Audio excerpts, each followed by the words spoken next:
Shalom, selamat pagi Bapak Ibu, saudara-saudari yang kami kasihi di dalam Tuhan Yesus Kristus. Damai sejahtera dari Tuhan Yesus Kristus senantiasa melimpah dalam kehidupan kita semuanya. Itulah yang menjadi doa dan harapan kami.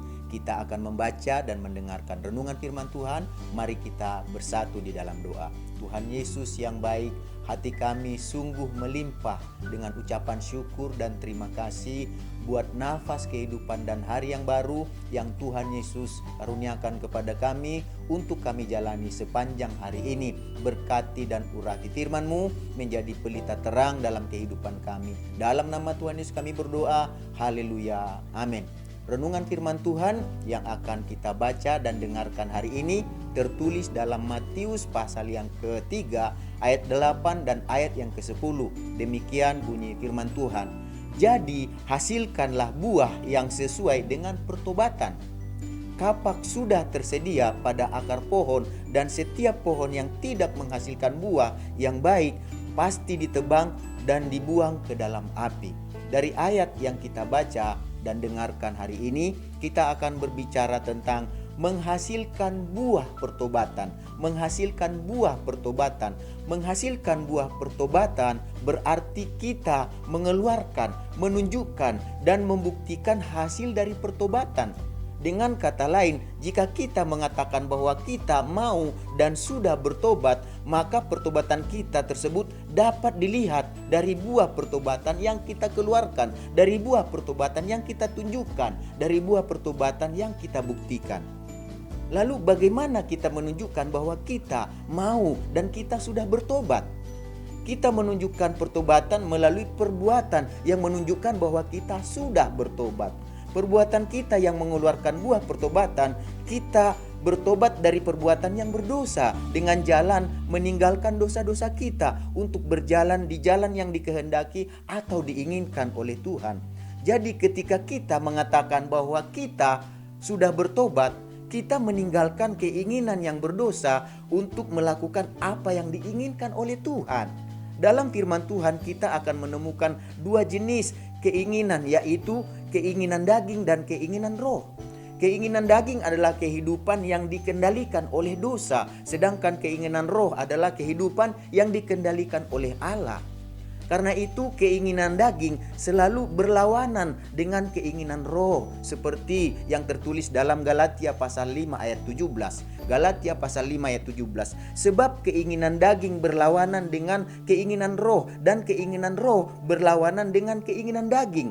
Karena keduanya bertentangan, sehingga kamu setiap kali tidak melakukan apa yang kamu kehendaki.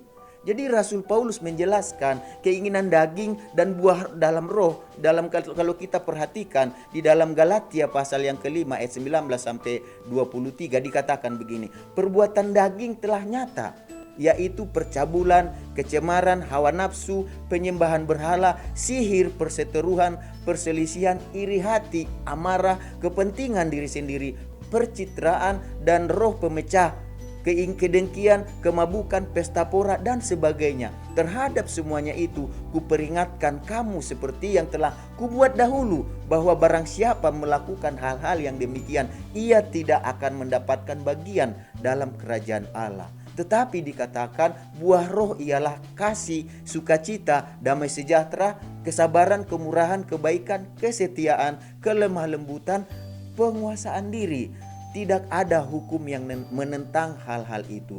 Dari kedua keinginan tersebut, yaitu keinginan daging dan keinginan roh, Allah berfirman melalui Rasul Paulus kepada kita yang telah menjadi milik Kristus, yang telah percaya kepada Yesus, yang telah terima Yesus, yaitu supaya kita hidup dipimpin oleh roh, seperti yang tertulis dalam Galatia pasal yang kelima ayat 16 ayat 24 sampai 25. Maksudku ialah hiduplah oleh roh, maka kamu tidak akan menuruti keinginan daging.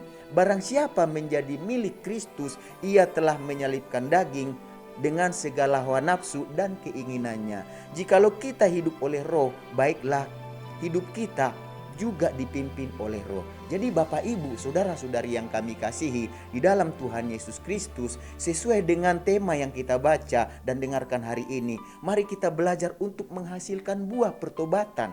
Mengapa kita harus menghasilkan buah pertobatan?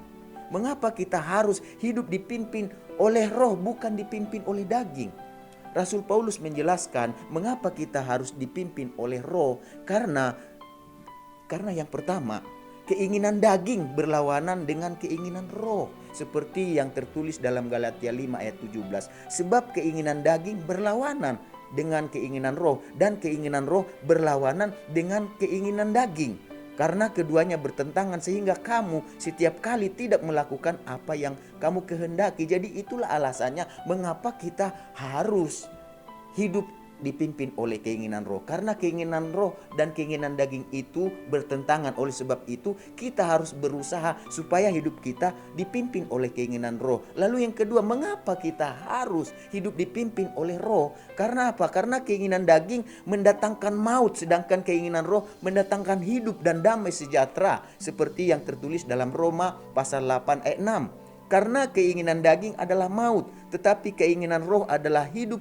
dan damai sejahtera. Jadi itulah alasan mengapa kita harus hidup dipimpin oleh Roh, bukan dipimpin oleh daging. Alasannya yang kedua, karena keinginan daging itu kalau kita teruskan akan mendatangkan maut. Tetapi kalau kita hidup dalam keinginan Roh, itu akan mendatangkan hidup, bahkan dikatakan membawa damai sejahtera bagi kita. Lalu yang ketiga, yang berikutnya, mengapa kita harus dipimpin oleh keinginan Roh, bukan keinginan daging? Alasan yang ketiga, karena siapa yang melakukan keinginan daging tidak akan mendapat bagian atau tidak akan masuk dalam kerajaan Allah, seperti yang tertulis dalam Galatia 5 ayat yang ke-21.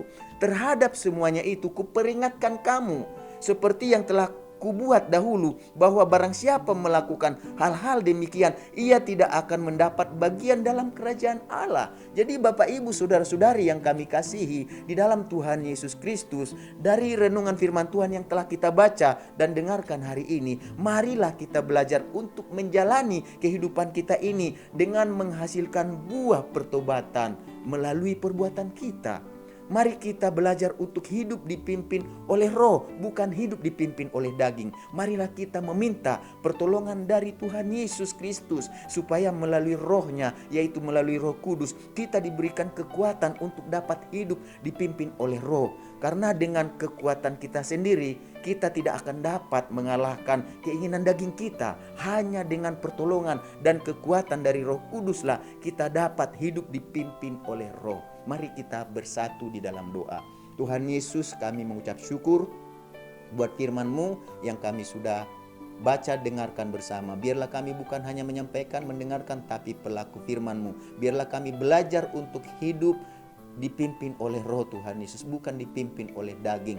Biarlah kami Tuhan Yesus menghasilkan buah pertobatan dalam kehidupan kami, yaitu melalui perbuatan kami, tutur kata kami, sikap tingkah laku kami, sehingga Tuhan melaluinya kami sadar Tuhan Yesus bahwa hidup kami bukan kami lagi, tetapi Roh-Mu yang hidup di dalam kami. Pakailah kami Tuhan Yesus untuk melakukan apa yang benar, yang baik di mata-Mu Tuhan Yesus. Terima kasih Tuhan Yesus. Saat ini juga kami berdoa buat bangsa negara kami Indonesia, berkati kepemimpinan yang ada, presiden, wakil presiden, semua menteri, jajaran yang memerintah bangsa ini. Tuhan berkati mereka, beri kemampuan, hikmat, akal budi, pengertian daripada Engkau buat mereka untuk mengelola segala masalah, pergumulan, persoalan yang ada. Berikan kepada bangsa kami ini Tuhan hati yang takut akan Engkau. Kami rindu setiap lutut bertelut di hadapan-Mu, setiap lidah mengakui Yesuslah Tuhan juru selamat kami. Kami berdoa saat ini buat umat Tuhan, anak Tuhan yang ada di tengah bangsa ini. Berkati, menjadi berkat bagi bangsa ini. Secara khusus buat umat-Mu, anak-anak-Mu yang digembalakan oleh Bapak Pendeta Li Amin di JSS, dan kami semua yang mendengarkan renungan firman Tuhan hari ini. Biarlah segala berkat yang terbaik yang Kau janjikan dalam firman-Mu menyertai kami sepanjang hari ini. Dalam nama Tuhan Yesus kami berdoa. Haleluya. Amin. Selamat pagi, selamat beraktivitas. Tuhan Yesus memberkati kita semua.